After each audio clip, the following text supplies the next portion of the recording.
நாங்க எங்க வந்திருக்கோம்னா எங்க கொடுத்திருக்காங்க அது சோ ஃபன்னு பசங்களுக்காக ஃபன் பண்ற மாதிரி ஒரு கேமுக்காக கொடுத்திருக்காங்க. அதுக்காக தான் வந்திருக்கோம் நாங்க. உங்க அம்மா இட்டு வர தானே என்னேண்டா இட்டு வந்த? என் உயிரை எடுப்பான். நான் தான் வரணும் எங்க போனாலும். ஆமா சரி வா அங்க போய் நில்லு, நான் ஸ்டில் எடுக்கிறேன். போ சூப்பர் வா உள்ள போலாம். இதெல்லாம் பசங்களுக்காக ஒரு ஆஃபர் போட்டிருக்காங்க சின்னதா. சாக்லேட்ஸ் நினைக்கிறேன்டா எல்லாமே. ஓ சரி சரி. இங்க கேக்ஸ் இருக்கு. இதுதான் தரமான சம்பவம் லிங்கேஷ்க்கும் எனக்கும். செம்மையா சாப்பிட போறோம் இப்ப நாங்க. ஐஸ் எப்படிடா லிங்கேஷ்க்கு பெயிண்டிங் பண்றாங்க ஒரு கையில.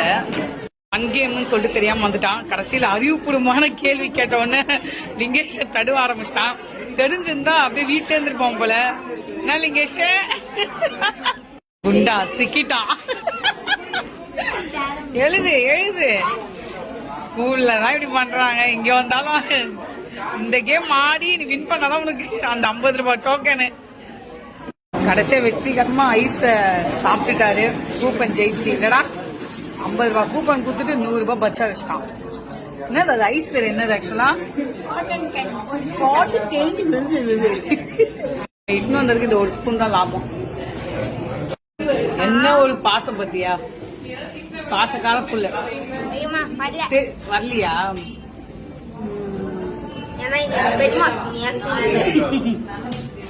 நல்லா இருக்குடா. டிஃபரெண்டா இருக்குல்ல?